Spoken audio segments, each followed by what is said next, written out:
Hello again.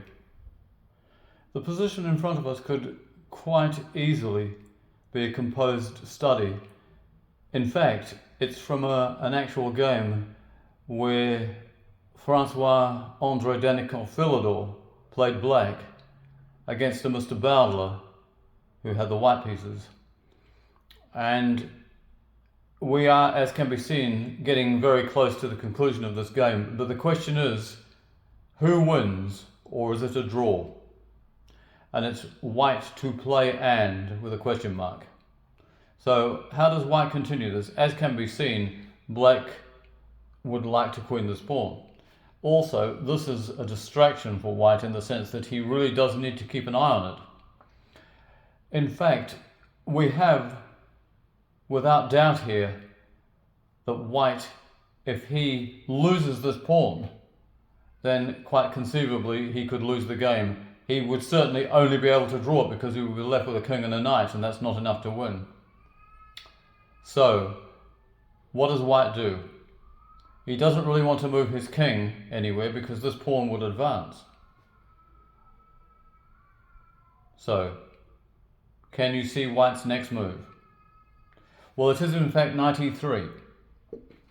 Now, what black wouldn't want to do is to advance this and queen it at once. Why?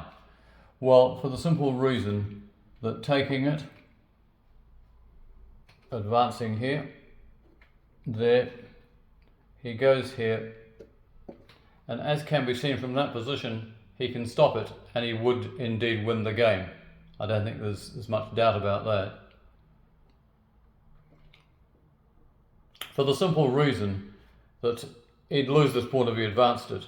If he moves the king to f8, it's king d7. If he moves the king to d8, then he's probably going to find that, let's just have a look at it. If he were to move like this, you'd go here, check, he goes here, and then we can go here. And I think you'll find in that position that black has no option but to go here, and white wins the game. I think that's unquestionably the case. So with that in mind, let's just put all of this back.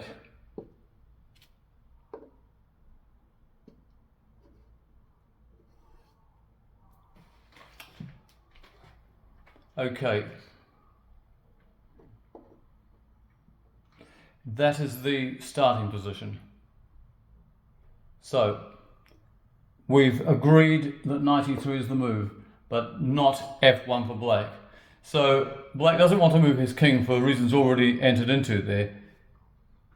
Indeed, it would be a catastrophic mistake to do so. So he plays a3. Now, what does white do here? He can't stop both of those pawns. He simply can't. If he keeps an eye on this, he loses the game to this. So what does he do in this position? Just take a good look at it. Well, he plays knight d5. This is a really cunning move. Now, test this for yourselves, but if you push this a pawn on, white wins. And he wins exactly the same way that he is going to try and win if black does this. So black does that.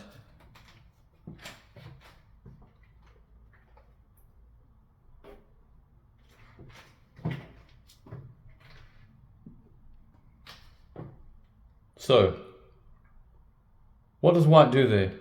Well, he plays here, the move that he would have played if black had marched the a pawn, check. Now, if black plays his king to here, he's checkmated.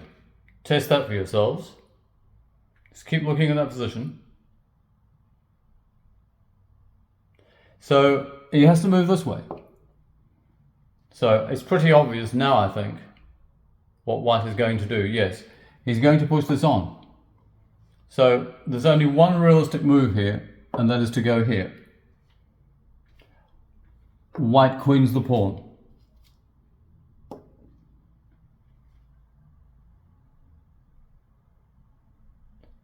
So, what does he do? What does black do there? Well, what he does is he plays here. Check. He's forcing the exchange of queens. We take the queen with check.